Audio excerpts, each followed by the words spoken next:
జగన్మోహన్ రెడ్డి గారు అసెంబ్లీకి వెళతారా వెళ్ళరా, నీకేంటి నాకేంటి అనే టైప్లో 2:3 ఫార్ములా అప్లై చేసి ఈ విషయాన్ని మనం తగ్గొట్టలేమండి. ఎందుకంటే జగన్మోహన్ రెడ్డి గారు అసెంబ్లీకి వెళితే వచ్చే నష్టం ఏంటి, అసెంబ్లీకి వెళ్ళకపోతే వచ్చే కష్టం ఏంటి, లాభ నష్టాలు ఏంటి, అసలు అసెంబ్లీకి వెళ్ళడం వల్ల వెళ్ళకపోవడం వల్ల. ఓ పక్క నుంచేమో వైసీపీ వాళ్ళు అసెంబ్లీకి రారు, ఎందుకంటే వాళ్ళకంత ధైర్యం లేదు, వాళ్ళు వస్తే కనుక వాళ్ళు అసెంబ్లీలో ఉండలేరు అని ఒక రకమైన ప్రచారం జరుగుతుంది. అంతేకాదు ఓ పక్క నుంచి అసెంబ్లీకి జగన్మోహన్ రెడ్డి గారు వెళ్తే కనుక వెళ్ళిన కాడి నుంచి రాజకీయం చేస్తారు, మైక్ ఎవరు మాట్లాడడానికి, ఏదన్నా చెప్పాలనుకుంటే మైక్ కట్ చేస్తారు, హేళన చేస్తారు, కావాలని జగన్మోహన్ రెడ్డి గారిని అవహేళన చేస్తారు. అది ఒక రకమైనటువంటి వాదన ఉంది. మొత్తానికి వెళితే ఏంటి వెళ్ళకపోతే ఏంటంటే కనుక వెళ్ళకపోతే కనుక ఏదైతే కంటిన్యూస్గా 60 పని దినాలు అసెంబ్లీకి 60 పని దినాలు కంటిన్యూస్గా వెళ్ళకపోతే కనుక ఏదైతే సభ్యత్వం ఉందో అది రద్దు అవుతుంది, ఎమ్మెల్యేగా ఉండేటటువంటి అర్హత కోల్పోతారు అని చెప్పి అయితే ఒక మాట మాట్లాడుతుంది. అసలు వెళ్ళాలంటే కనుక రాజ్యాంగం కల్పించిన హక్కు. ఎలా అంటే ప్రజల చేత ఎన్నుకోబడిన ప్రజాప్రతినిధులు తమ వాణిని అసెంబ్లీలో ఖచ్చితంగా వినిపించాలా, వినిపించకపోవడం అది తప్పే నన్ను అడిగితే. మరి అలాంటప్పుడు ఈ బడ్జెట్ సమావేశాలకి జగన్మోహన్ రెడ్డి గారు వెళ్తారా వెళ్ళరంటే కనుక ఇప్పుడు దాకా రావట్లేదు అన్న కూటమి ప్రభుత్వం ఇప్పుడు వస్తాడు అని తెలిసిన తర్వాత ఇంకొక రకమైనటువంటి ప్రచారం. కాబట్టి రాడు అని అంటేనేమో ఒక రకంగా, వస్తాడు అంటేనేమో ఇంకొక రకంగా. ఏదో వస్తాడులే, వచ్చిన మటుకు ఏంటంటే ఆయన వచ్చి జస్ట్ ఏదో గవర్నర్ గారి ప్రసంగమో ఏదో ఒక 5 నిమిషాలు 10 నిమిషాలు విని రిజిస్టర్లో సంతకం పెట్టి మళ్ళీ వెళ్ళిపోతాడు.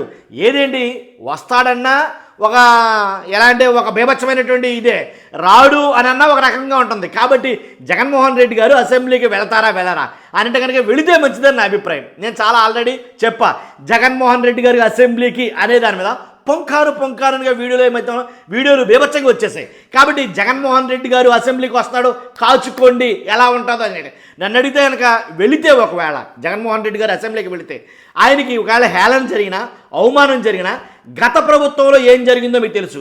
జగన్మోహన్ రెడ్డి గారి హయాంలో ఏదైతే చంద్రబాబు నాయుడు గారు అసెంబ్లీలో ఉండగా ఏదైతే ఒక శపథం కూడా చేశారు ఆయన, ఏంటంటే అక్కడ జరిగిన ఒక ర్యాగింగ్ చూసి, ఒక మాస్ ర్యాగింగ్ అనొచ్చు, లేకపోతే సబ్జెక్ట్ లేకపోయినా ఒకవేళ కంటెంట్ లేకపోయినా అక్కడ ఏమవుతుందంటే మనం కొంచెం తడబడాల్సి వస్తుంది. కాబట్టి అలాంటి పరిస్థితులు ఎదురైనప్పుడు అంటే మా ప్రభుత్వంలో ఏం జరిగింది, ఇప్పుడు ఏం చేస్తున్నారు మీరు, ఇప్పుడు జగన్మోహన్ రెడ్డి గారు అసెంబ్లీకి వెళ్తే కనుక ఏదైతే ప్రధానంగా సూపర్ 6 ఎన్నికల్లో భాగంగా హామీల్లో భాగంగా ప్రధానంగా ఇచ్చినటువంటి 6 హామీలు పరిస్థితి ఏంటి అని నిలదీయొచ్చు. కాబట్టి అవి ఎందుకు నెరవేర్చట్లేదు అని అనొచ్చు. తర్వాత ఏదైతే జగన్మోహన్ రెడ్డి గారు హయాంలో చేశారో ఒప్పులు ఏదైతే ఉన్నాయో వాటన్నిటి గురించి నిలదీయొచ్చు. వీటన్నిటి గురించి నిలదీస్తే కనుక ప్రజలకు వాస్తవాలు ఏంటో తెలుస్తుంది. బయట ఉన్నప్పుడు ఒక రకంగా, అసెంబ్లీలో ఉన్నప్పుడు ఒక రకంగా. అసెంబ్లీలో ఖచ్చితంగా నిజాలే చెప్పాలి, దాంట్లో డౌటే లేదు, ఎందుకంటే సాక్ష్యాధారాలు ఉంటాయి. బయట అయితే కనుక నోటుకు వచ్చింది ఏది పడితే అది మాట్లాడేయచ్చు. కాబట్టి అసెంబ్లీలో మాట్లాడడం కోసం ఖచ్చితంగా జగన్మోహన్ రెడ్డి గారు అసెంబ్లీకి వెళతారు, నిజాలు ప్రజలకు తెలియజేయడం కోసం జగన్మోహన్ రెడ్డి గారు అసెంబ్లీకి వెళతారు అని ఒక రకంగా మాట్లాడుకున్నారు. కొంతమంది నేను చెప్పాను కదా ఆల్రెడీ, ఏదైతే 60 పని దినాలు కంటిన్యూస్గా వెళ్ళకపోతే కనుక సభ్యత్వం రద్దు అయిపోతుంది, రాజ్యసభ సభ్యత్వం మొత్తం అన్నీ క్యాన్సిల్ అయిపోతాయి. కాబట్టి ఖచ్చితంగా వెళ్తారు. దేనికి భయపడి 60 పని దినాల్లో ఖచ్చితంగా అటెండ్ అవ్వకపోతే కనుక లేనిపోయిన లీగల్ ఇష్యూస్ వస్తాయి, రాజ్యాంగపరంగా కొన్ని ఇష్యూస్ ఉంటాయి. కాబట్టి దాని ద్వారా అవసరమైతే పులివెందుల్లో మళ్ళీ ఎన్నిక అని చాలామంది అయితే కనుక రాసేశారు. పెద్ద ఏబిఎన్ ఛానల్ కానీ ఇలాంటి పెద్ద కూడా ఏం చేస్తారంటే పులివెందుల్లో మళ్ళీ ఎన్నిక జరగబోతుంది. ఎందుకంటే జగన్మోహన్ రెడ్డి గారు అసెంబ్లీకి వెళ్ళడు, అసెంబ్లీకి వెళ్ళకపోతే సభ్యత్వం రద్దయిపోతే మళ్ళీ ఎన్నికలు వస్తాయి పులివెందుల నుంచి అనేది కనుక ఎవరు నచ్చినట్టుగా వాళ్ళు రాసేశారు. కాబట్టి ఏది ఏమైనప్పటికీ అసెంబ్లీకి వెళ్తాడు జగన్మోహన్ రెడ్డి గారు అని ఒక రకమైనటువంటి హింట్ అయితే వచ్చింది వైఎస్ఆర్సీపీ పార్టీ నుంచి. చాలామంది వైఎస్ఆర్సీపీ నాయకులుగా షాక్లో ఉన్నారు. జగన్మోహన్ రెడ్డి గారు ఏంటి వెళ్ళడం ఏంటి, వెళ్తే కనుక ఎలా ఉండబోతుంది అనేది. వెళ్తే వెళ్ళాలి ఖచ్చితంగా 100%, ఉంటే ఉంటుందండి. అవమానిస్తారు. కానీ ప్రజలు కోరుకునేది నాకు తెలిసి ఎక్కువగా 80% అయితే కనుక వెళితే మంచిదే అనే అభిప్రాయంలో ఉండే ఉంటారు. కొంతమంది అయితే వద్దు, వెళ్ళినా కానీ మిమ్మల్ని తక్కువ చేసి మాట్లాడతారో, మీరు చెప్దామనుకున్న విషయాన్ని చెప్పనవరో, మీరు మైకులో చెప్దామనుకుంటే మైకులు కట్ చేస్తారో, మీ వాయిస్ని వినపడినవరో అని కొంతమంది మాట్లాడతారు.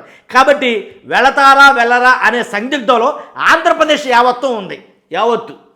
ఎందుకంటే అసెంబ్లీకి జగన్మోహన్ రెడ్డి గారి ఆయన వెళతారన్నా అదొక వైరల్ న్యూస్ అవుతుంది, వెళ్ళడు అని అన్నా అది ఒక వైరల్ న్యూస్ కిందనే మారిపోయింది.